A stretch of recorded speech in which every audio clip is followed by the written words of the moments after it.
Hi, everyone. Welcome to this sidebar episode. This is Garth, and I am here with my good friend and colleague, Jen Grewe from Utah State University, who is also part of the steering committee for STP's annual conference on teaching. So first of all, Jen, welcome.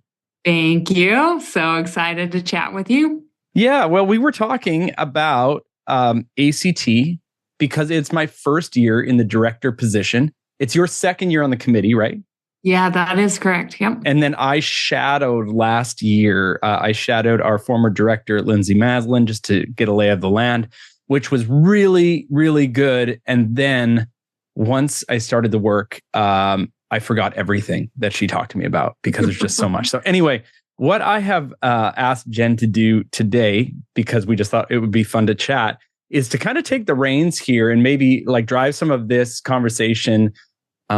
Because I've been behind the scenes a lot the last month or so. This is coming, or a couple months, I guess. This is going to come out probably late May, early June, in time for registration for ACT to open. I thought that maybe there are things that people would want to know about the behind the scenes stuff that maybe Jen doesn't even know. So yeah, Jen, I'm going to pass it over to you. Yeah. And let's chat. Yeah. So Garth, we've got, you're new to this role. There has been some changes. There's some kind of exciting things I think that are coming up for this year's conference. What are you excited about though? Oh, that's a great question, which is what people say when they're buying time. But it is a great question. So, and we could always come back to it. No. I'll just tell you what I get excited about, because I've done some of these things before, and so yeah, you have. You've got good experience doing in this role. Well, there's some predictable things that I enjoy, but I think there's probably some things really unique to this opportunity. So, predictably, I love working with a team. So, the reason why I love working with a team is because I am well aware at this stage of my career of what I'm good at and what I'm not good at. And you were really good at coming in with that. I mean, you really expressed that attitude to all of us working with you. And I thought that was a really cool approach, that you were up front with, hey, these are the things I'm good at, and these are the things I'm, have some weaknesses in. And anyway, I thought that was a great place to start, because it really helped us to start talking about as a team where we could start to fill in. It's funny, when I took this position on, I kind of had an idea who the committee is going to be. And I knew a little bit about each of you. And I knew that you all cover like my greatest weaknesses, which tend to be organizational in nature. Sure. But I mean, you are the queen of organizations. Oh, I don't know. Blake puts me to shame. He's amazing. Yeah, Blake really, Nielsen, and then Chelsea Robertson is really amazing and helpful. They're amazing. Right? It's a great group to be a part of. But what are you excited about this year? I mean, you're in this new role. You're not. Lindsay's not there. What are you excited about? Well, they give you a ton of freedom. Like the STP Executive Committee, and Lindsay did tell me this, they're not micromanaging the director of the ACT. So you really get to put your vision in. And I'm quite hesitant to, this is me not making a lot of moves, Jen. So, and I have made some moves, but this is me not changing a lot, because why break something that is good, right? Like, why do anything different? But I already get to put my fingerprints on this amazing historical conference that has been running forever, has been fine without me, will be fine in the future without me in this position. But sure, but talk about that. Like, what are these things that you feel like you're putting your fingerprints on? What? Well, I have a real soft spot for sponsors for these things, because as long as I I feel like as long as I've been alive, I've been programming something. I've been scheduling something, shows, plays, whatever it is, just since I was young. Yeah. And I think the more I learn and learn about you, I see that in different places in your life. If you hadn't mentioned the sponsorship thing, that was something I would have mentioned about kind of what you've done. I think you're doing some really cool things there. Tell us more about that. I'll just say that with the sponsorships, our publishing and ed tech companies, they're companies and they have to make money for whoever they have to make money for. We would all run a company that way. And you have to hold both things together. These are really good people. These are really good people who care about educators and they care about students. And I know that firsthand because I've built relationships with many of them over the years. And I have, they've said yes to me for things that they never needed to say yes to support things. So, That's I guess in some ways it's like a little strange where you're like, you could, if you weren't generous, you could say, oh, this is an I scratch your back, you scratch mine sort of agreement. But, I think there's a better way to understand it. And I think we all do this in other areas of our lives. And so anyway, I wanted the sponsors at ACT to feel like they had a place. I want them to feel like they're going to get a benefit from being there. And I want their money because I want them to help the society, right? I want them to join us in our cause. Which we have to survive too. I mean, we're not a business, we're not a company, but this organization and this conference needs to survive and it needs to survive financially. So that makes a lot of sense. So from the perspective of somebody attending, what do you think, what will their kind of impression, what will they kind of see from these sponsorships? Yeah. As soon as you become director, you start getting emails from people who have ideas, which is fine. It's great. If there's I'm not inviting everybody's critique and feedback. Although I am in some ways, it just becomes a lot, right? But I heard from people very early on about things that they'd always maybe liked to see at ACT, but they're hard to pull off. And new year, as years pass, new things present themselves in terms of technology or in terms of what people want to be talking about.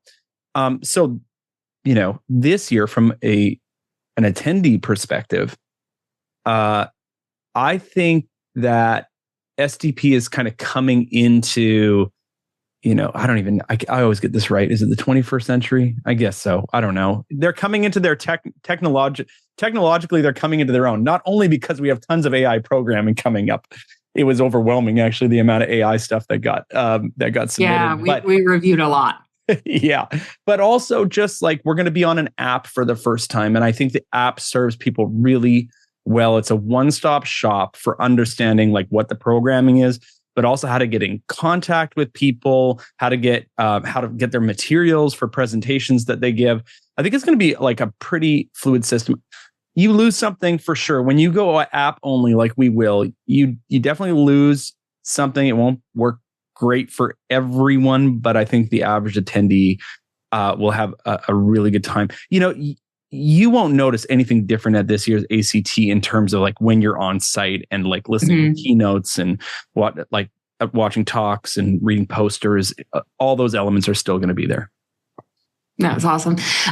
Garth, we've been talking as a smaller group. I thought this was something cool about your leadership is that you kind of, you wanted us to come up with, what do I call it? A theme, a motto, a mission? I can't remember the term. That you used.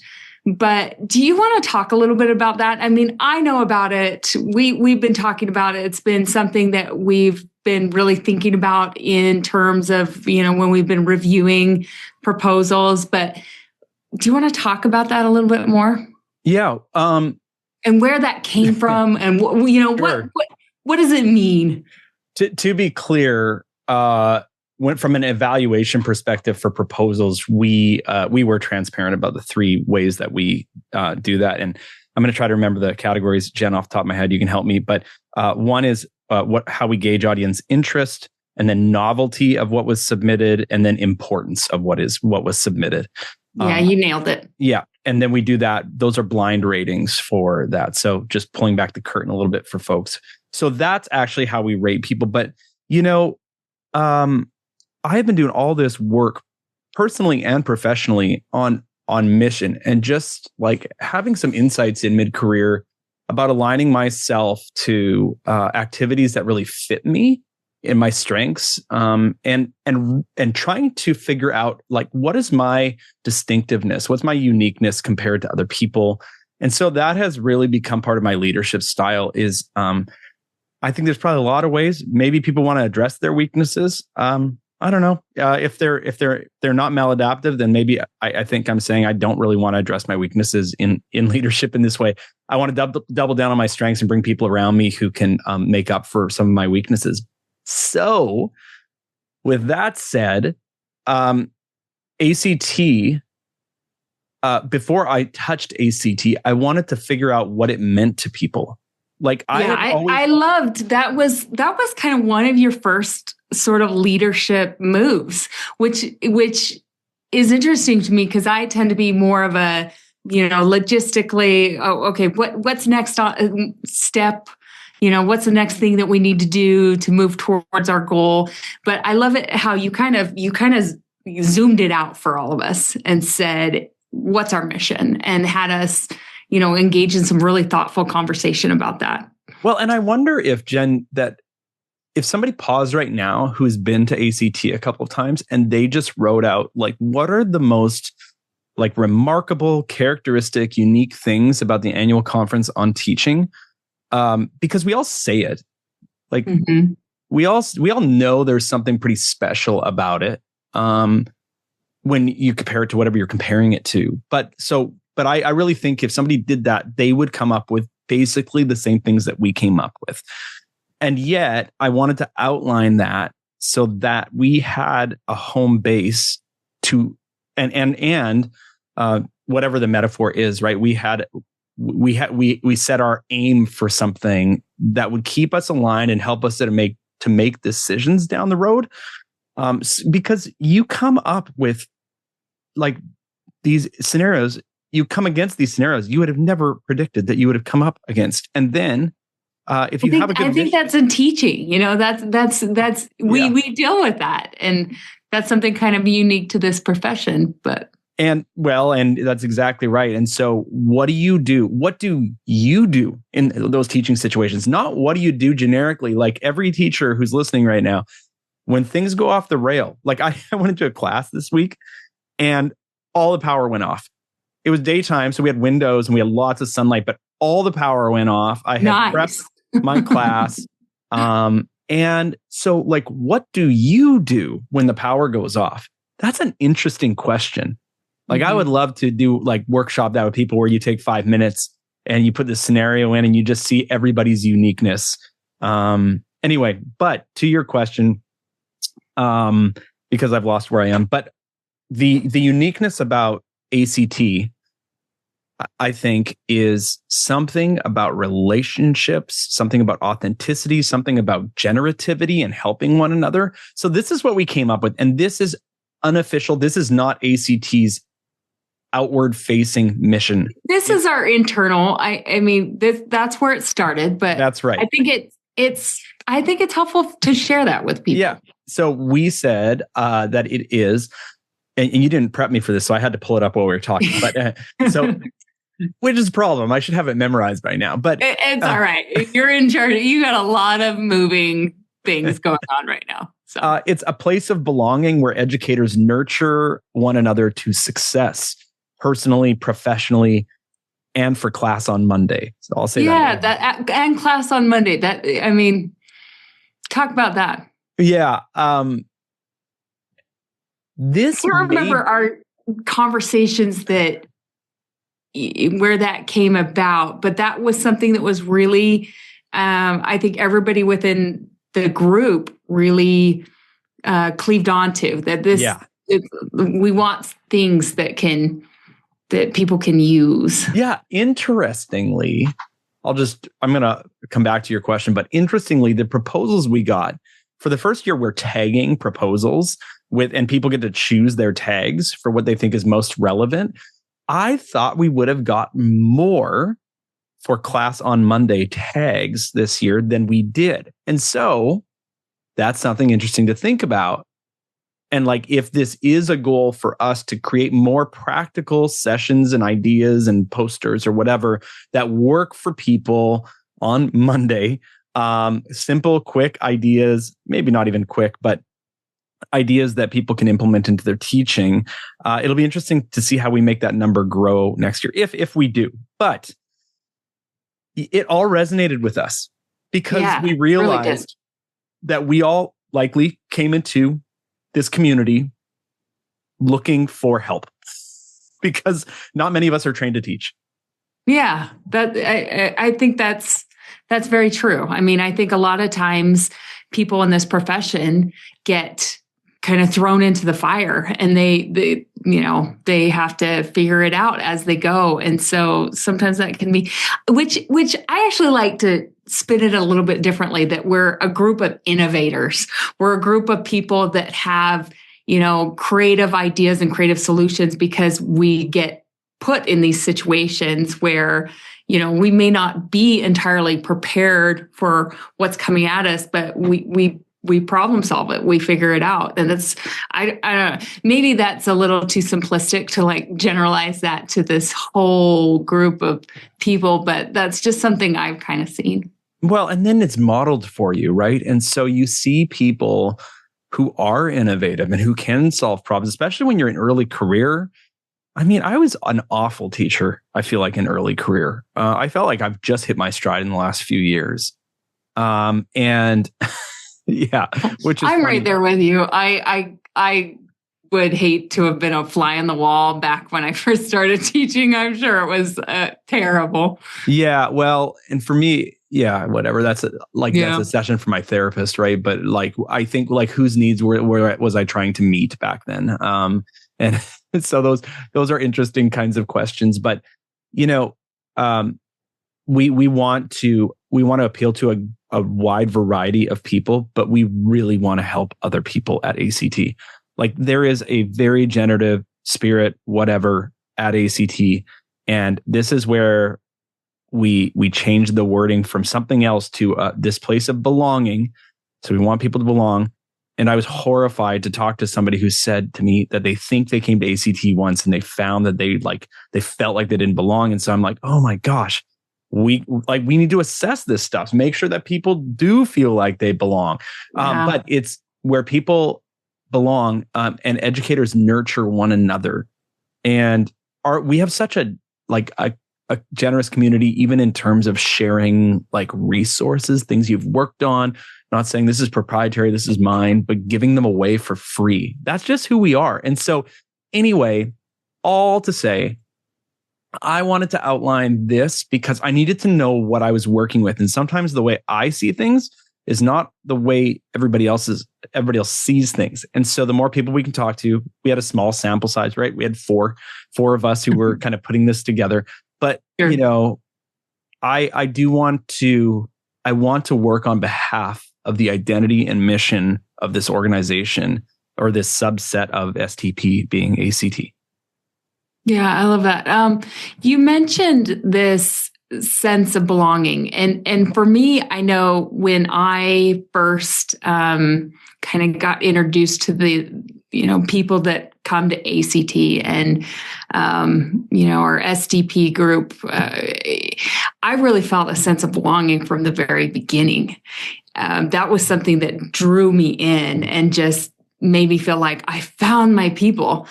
If you have somebody, these people that maybe are first time attenders, or people that maybe have come in the past to ACT, what kind of things would you recommend to because I think there is something to being open and inclusive and wanting people to feel welcome. But I think there's also the side on participants themselves, like attendees, you have to engage in certain ways within your environment to really, encourage that sense of belonging. But what would you say to those individuals? Yeah. How could they get that, be more likely to feel that sense of belonging? Well, and we can't solve every problem for everyone, but we do create opportunities for people to connect with each other, whether it's around participant idea exchanges at lunch, where you're just around table talking about things, or whether they're kind of organized dinners that people can sign up for, because you do have to break in. And people who have been there for multiple years, this is like camp to see their friends. So I love it. Well, me too, but I don't want ACT to ever be clicky, but I have no problem with clicks, because it means that people have connected along the shared value. And so we welcome people into the cliques. That's right. I noticed that a bunch this last year, just watching people just get pulled right in. That's right. Well, and, people should go to the Get Involved page at teachpsych.org. And there are often ways presidential task forces come out kind of close, I think, at the end of the year. And you can apply for those things. And like service was many of our ways into the inner circles of STP. And it was through service. And then it's fun because now you are like emailing people from across the country and saying, do you want to put like a proposal in for ACT? It'd be really fun to work on this. And now you're working cross institutions with people who have really different jobs than you have. And so it's just incredibly fun. Yeah, it is fun. It's I've connected with some of the best people. Yeah. Very, very best people. So I know that we haven't sent out kind of those acceptance letters and those kind of things. And so a lot of this stuff is kind of on the hush hush on planning and what we're going to see in programming. But without getting into specifics, what are some of the things that people should get excited about with our program? Okay. Giving us what you can talk about right now. Okay, I can tell you a few things. It's not all figured out yet. Our tags that are the tags that people tagged most tend to be the four corners that we used to offer in terms of, I'm going to get one of them wrong. Well, no, maybe I'll get them. Best practices, professional development, DEI, and SOTL. Those were really highly represented in our tags. So that's cool. Somebody who knows how to think about data better than I do is going to put that together. How did we organically, kind of when people were self-selecting those categories, how did they come up with, checking those versus others that we put up there? But we now have these tracks that are going to be really fun. Like there's going to be a pretty good number of online teaching sessions, intro psych sessions. Yeah, I'm excited about them. Career readiness sessions. It's going to be great. But they should be excited because I have some amazing keynote speakers. We're gonna hear from, first of all. Is there any? I'm gonna share right now, because by the time this comes out, I think all that stuff's gonna be done. Okay, but perfect. So Stephanie Affel, who is our STP president, who is she's awesome. Like one of the most incredible people, is going to be giving her keynote address to Open ACT this year. And I cannot wait. Like, I just get the sense that she's coming with it and she's going to bring it, and it's going to be really timely and inspirational. And so can't wait for that. I feel like inadvertently my beginning question of like what you're excited about, it's coming out right now. Okay, good. I feel like I'm hearing this right now. I know. So, and you just have to realize the point I'm in right now is like behind a computer looking at like problem-solving registration and sending letters and all those kinds of things. Absolutely. So yeah, you've dragged me out of it. That's good interviewing, Jen. So the second keynote that we have from the University of Chicago is Nick Epley. He's a social psychologist. Okay. And I fell in love with his research when I actually heard him on Hidden Brain years ago. He was being interviewed, and his research was on talking to strangers on public transportation and people's expectations and then what they like actually experience. And then I brought that into my classroom and I had my students do activities related to it. And lo and behold, Dave Myers knows Nick Epley. Dave emails me about like out of the blue. I never even talked to him about Nick Epley. It was like a year after I'd brought this in. I actually thought about Nick for our conference and I thought, no, you can't get somebody like that to keynote your conference. Like we're just a little conference. You can't get it if you don't try. That's right. Well, if anybody who knows me knows I ask a lot of people. So, and it works out sometimes. So Nick Epley is going to come and speak to us. I think it's going to be not only like intellectually stimulating, but emotionally kind of moving and meaningful for us. And then we have Nadine Kaslow, former APA president, Emory University in Atlanta. She spoke at ACT 10 years ago or something like that. But she has the neatest career of putting psychology into action. Yeah. And so I've asked her to maybe reflect a little bit on that for educators, for how do you take what we do and do good with it? And so I don't know what she'll come up with, but that's what I'm excited about. No, I love how you've talked about a lot of these speakers, because I think this is a place where people often go when maybe their tank is running low. As a, and then this profession can take a lot. You can give and give and give, and it can keep taking and taking. And sometimes I know for me, there are moments where I'm a bit depleted. And when I go to ACT, it fills my tank back up. Yeah. And it sounds like these speakers will help to do that for people, that it'll be things where maybe they learn, but they're also inspired. Yeah. Like I love a good research talk. I really do. And I think you're going to get good data from these speakers. And that may not have been my number one qualification for inviting these people. I want people to be moved and energized and inspired and healed, and to be reminded that they are doing really meaningful, important work out there. And then they can come to ACT and celebrate that together. So yeah, I guess that's what I'm excited about, Jen. That's great. So people are going to be listening to this. They're going to be thinking about registration. There's prepping for coming to ACT. What is something that maybe you want to remind our attendees about, or something that maybe there's a pet peeve? I don't know. I already got right it. now or something. I have it. Here's my reminder. Yeah, please tell us. By the time we release this, I'm going to plan to have registration open.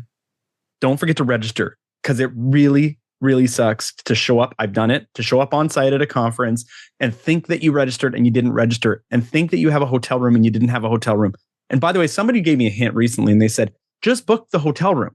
It's a free cancellation, but book it now. And then later you won't miss out on the hotel block, because that's also a terrible thing. I've done which that. I did.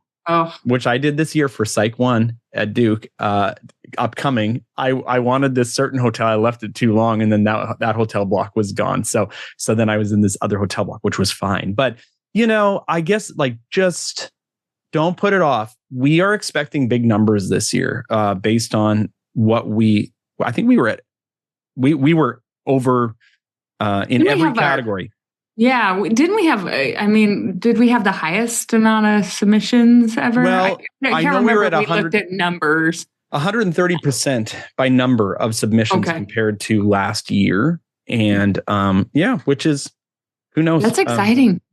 People are excited about it. Who knows what that means, but we'll see. Hopefully it translates into lots of new friends and old friends coming to Minneapolis, which is a great city, by the way. Yeah. So I've never been to this particular city. I'm sure you did some on the ground scouting it out. You figured out, that's part of the job, but what are some things that people should be excited about with coming to Minneapolis?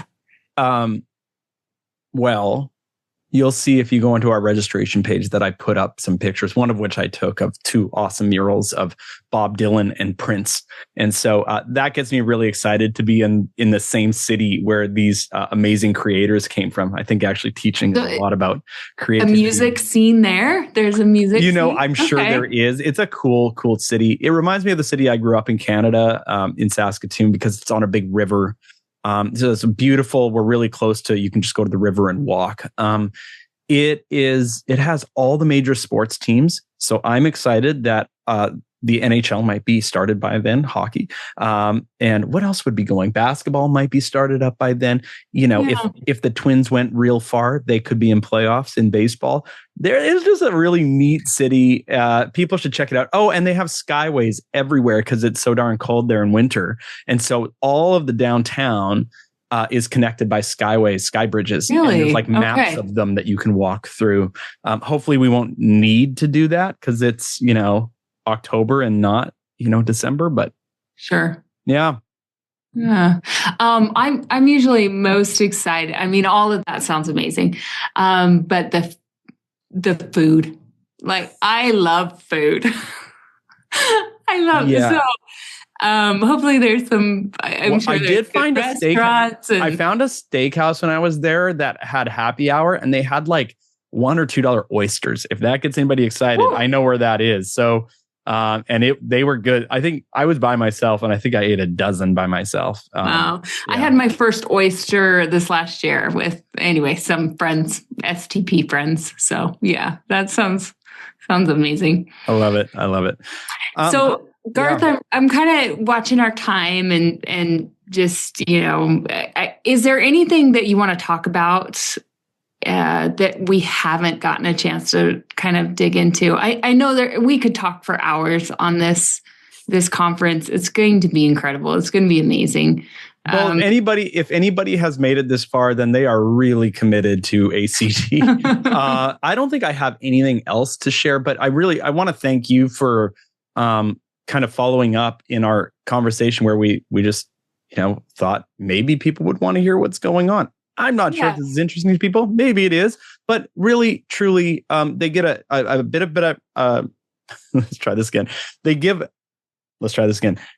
a better idea of who we are, what we're trying to accomplish, how this thing gets planned and pulled off, who's involved. I hope that it increases the meaning of this experience for people somehow. So. I think it's kind of cool to hear how thoughtful you and this group has been about this conference. The level of care and attention has been, it's a lot. And anyway, it's a cool group to work with. And so. Yeah, we couldn't ask for better people. If you see Jen or Chelsea or Blake, just give them a high five and say thanks, because they do a lot for this. And they're just exceptional people. And we really do make a good team. We're so fortunate, like one person can make a team very, very challenging. And we just have these people who are ready to serve. And that is what they're about. In fact, it's kind of what SDP is about in my experience, is people who are just, they want to serve. They want to make a difference. They want to help others. They want to be helped. So it's pretty cool. Yeah, it is pretty cool. All right. Well, Jen, part of it. Thank you for taking the time to chat with me about this. Yeah, thank you for giving us some of the inside scoop. Appreciate it.